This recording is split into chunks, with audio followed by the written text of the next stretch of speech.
Hi, I'm Rich Allison from Claysburg. My great uncle Blair Burkett was born in Pavia in 1894 and joined the military service and fought in World War I. And he ended up in the Argonne section of France in 1918, and he was shot a couple inches above the heart, and the bullet exited through his back, and he was eventually taken to London Hospital. And while in London Hospital, the King and Queen of England came in, King George V and Queen Mary, and they presented him with this tapestry.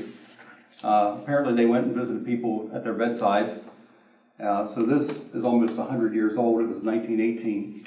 And he never got any kind of medal for it until 1992, and Congressman Bud Schuster presented him with the Purple Heart. This is a picture of Congressman Schuster with him. And he was 94 years old when he got his Purple Heart. And he lived another 5 years. He was 99 and a half years old when he died. And fortunately, I've been the keeper of this ever since. I'm very proud of it.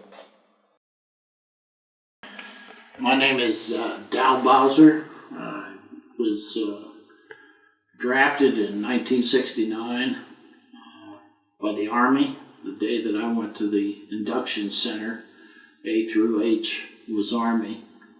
The day before that, A through H was Marine Corps, so I lucked out and got the Army. I spent 20 years in the military. I got drafted and got picked up after basic and AIT for the White House Communications Agency. So they sent me to crypto school at Fort Monmouth, New Jersey. And so then after that I went to the White House itself and got stationed there. And I spent 18 years at the White House. We supported the presidents in their commander-in-chief role with, for communications, that type of thing. Tell us about the presidents. Have you, what did you do with them? Did you work with them personally? Yeah, we were behind the scenes. We were just there in the support role. It wasn't like we never got real friendly with them or anything like that. I mean, we would just stay in the background. But on occasion, they would speak to us and be like people ought to be. But it was never a chummy type situation, really. That's awesome. But it was an honor to serve in that role. It wasn't like the real soldiers, as I would call them, sailors, airmen, Marines. The real ones were in combat, and that. And I was one of the lucky ones that didn't have to face the combat. I was, in a support role that somebody had to do it, and I was lucky enough to have that position where I didn't have to, shoot anybody or have anybody shoot me. So I feel very, very fortunate, very blessed. When I went to the Army, I was never away from Everett. Never left the town of Everett. Got to see Everett very little. And then I went to Columbus, South Carolina, where I trained in AIT and basics. I was trained in the infantry. And then after that, I went to Vietnam. And when we was flying into Vietnam, the Air Force was getting moored. So they had to circle for a while. And then we went to Benoit, where they taught us what we needed to know for 2 weeks. And then they sent us out to the company. And then in 1970, the United States got a 60-day window to go into Cambodia. And we landed in Cambodia. When I jumped off the chopper, I jumped right on the chicken's nest. Because the chickens were wild over there. And from that day on for 21 straight days, we did nothing but fighting.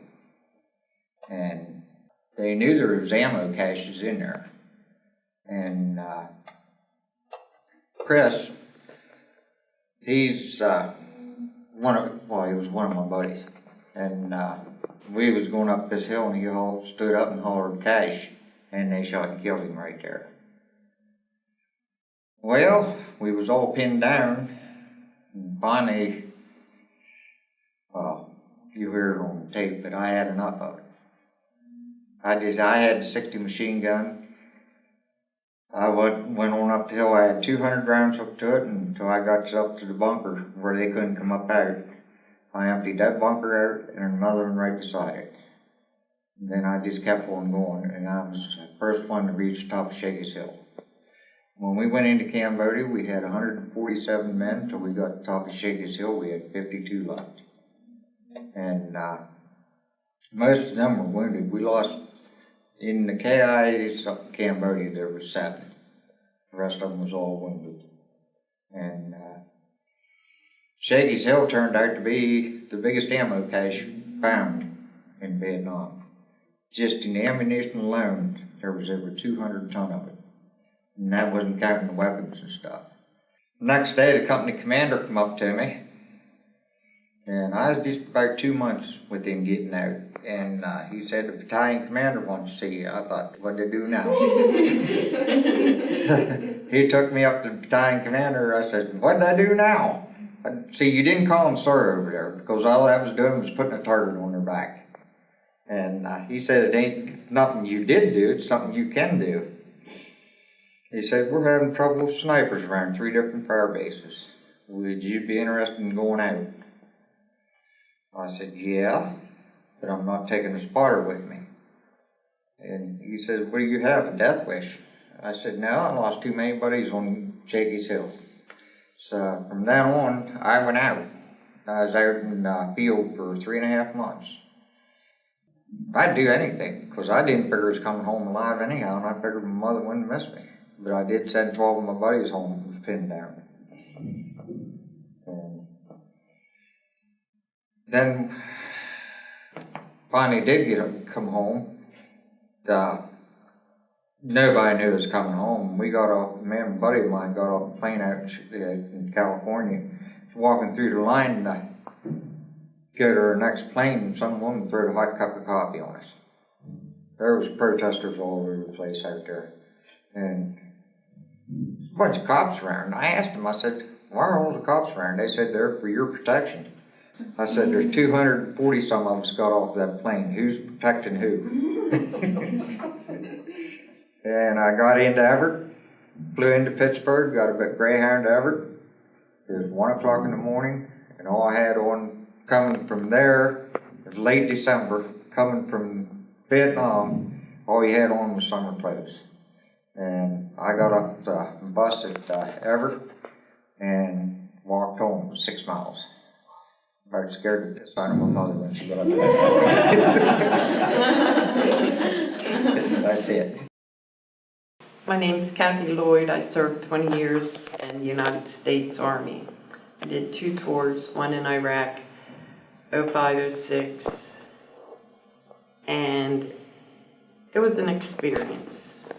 And we had guards, and we'd wand them and pat them down, and some people's just crazy over there.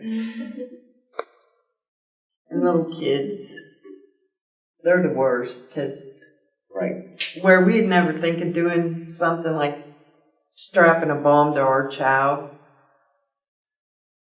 that was nothing for them to do. So yeah. Oh, back on the base, they gave 10 and 12-year-old kids, they gave them grenades and told them to walk between them where a bunch of GIs stand, and they set them on. Well, we go out and when we would do raids, we'd, knock down the door, get everybody settled down and search them, and then we would do a residue test on everybody.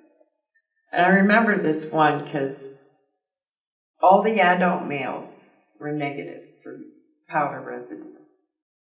12-year-old, he was 11 or 12, he was positive. They were teaching their kids to build them. Because Americans, we do have some morals. Like we wouldn't arrest a kid. So when they figured that out, they were showing the kids how to build the IEDs and stuff. It was an experience, one that taught me a lot about other cultures. Of course, everywhere that I was stationed taught me about other cultures. And I will say there's no place like home. So, that's it.